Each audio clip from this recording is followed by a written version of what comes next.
Hey guys, welcome to 13 Days of Halloween, day 5. So these files had gotten messed up, but I happened to be able to fix them, so that's why this video came up so much later than I had intended. So I'm going to start out in my art journal that has watercolor paper, but that doesn't matter because we're going to be doing some collaging on it. I have some like vintage papers and stuff. I also have like some brown I don't know. Well, that's like craft colored, but I think it's like from like a paper bag or something that I did some Halloween stamping on. And then I also have a prescription in the lower right that I just stamped the number 31 on. And then I also have some, it's German book text, and the text is kind of like in this delightful German, or not German, yeah. I mean, yeah, it is in German, but it's like this gothic-y kind of font that lends well to Halloween, I think. So then once I'm happy with my layers, I'm going to dry that and I'm going to rip my edges to clean them up a little bit.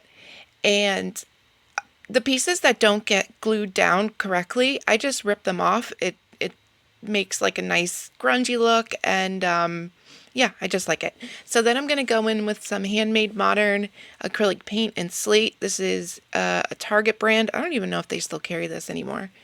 But I'm going to use my palette knife and scrape that around a little bit here and there. I'm also going to use some water to move things around or remove spots that I'm not crazy about. And then once that's, I'm going to dry that, and then I'm going to go in with some gesso. This is heavy body gesso, and I just added some water to it to kind of thin it out, and I'm scraping it along my page with my palette knife, and then I'm going to go in with my two different size brayers just to move it around, thin it out, and then I'm going to go back in with like a thicker application again with the palette knife. I'm also going to wipe some spots away that I thought it got too much on, that you can't see the background, because I do want to see some of that stuff coming through. I don't want to cover it up completely, but I don't want to leave so much that it's like competing with other things. So then I'm going to take, this is a stencil by Dina Wakley. I think it's called Funky Silhouettes. Don't quote me on that, but I think maybe. I'm going to outline my two guys with a Stabilo Marxall water-soluble pencil, and I'm only going to trace in their top halves because I don't like the way their legs are. I'm going to stop halfway down and draw the bottom in myself. I don't know, I just wanted them to look more ghostly or floaty at the bottom, so I didn't like them having like two prominent legs down there. So then, the Stabilo Marxall is good because if I'm not happy with the way some of the lines are, I can kind of use some water and get that up and move it around. Okay, now I'm going to go in with my Muted Gray Liquitex Soft Body Acrylic Paint and Mineral by Dina Wakley. And with the Mineral, I'm going to take my palette knife and make like kind of a horizon line. And I'm just going to take my palette knife, kind of hold it parallel-ish to the page and scrape downward to make my horizon line. It's not straight or perfect, but we'll fix that up a little later on. And then I'm going to take my Muted Gray, and my idea was to apply this color around them like full strength and then fade it out with some water, but this is so pigmented that it really got away from me right from jump. And I know that you should start lighter and go darker, but this is a prime example of once you go with the dark application, it's really hard to take it back once it's dry. I mean, at this point, I'm spraying some water, trying to get it moving around a little bit more, but and I know this is super pigmented too, and I just went for the gusto and it didn't really work out. So pretty much from here on, I just applied the darker color at the bottom and then try to like fade it out with water. I'm going to skip a lot of it. It took me a lot of time to work out how I wanted it to look because this was not my vision. It being so dark, I wanted it really like kind of foggy, and it didn't get like that. This is where we can fix the horizon line though. With the darker color, I can try to make my line a little more straight.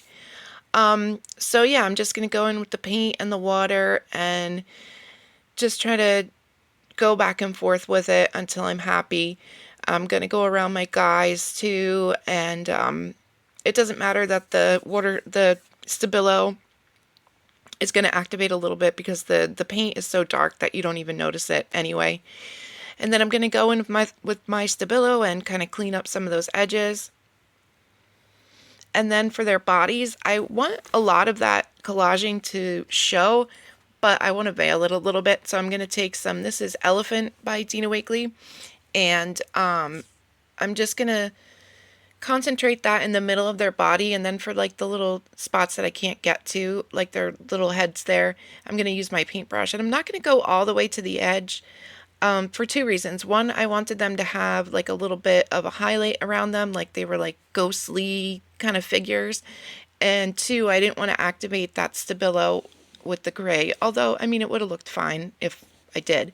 So then I had this little piece of fishnet ribbon. It like the ribbon itself is like 2 inches, and this is a piece I cut off, and this is what I'm talking about. Save this stuff. I just saw it there. My plan did not have a plan for it. I just saw it there and popped it on, but the problem is that it was really hard to glue down. It was not cooperating.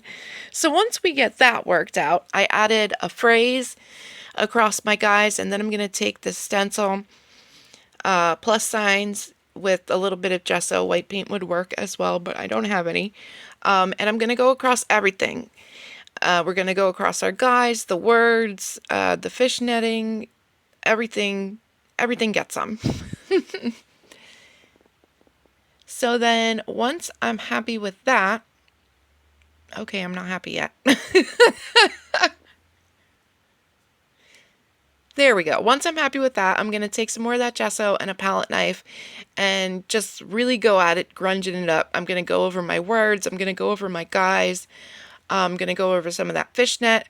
Now my palette knife has like stuff stuck on it, so it doesn't get like a nice, it gets like little gaps and skips in it because of the stuff that's stuck on the palette knife. I really should clean them. But that's it for my page. Yeah, thank you so much for watching, and we have day 6 coming up very soon because this guy was lost in the shuffle, but he's back now. Okay, bye-bye, guys.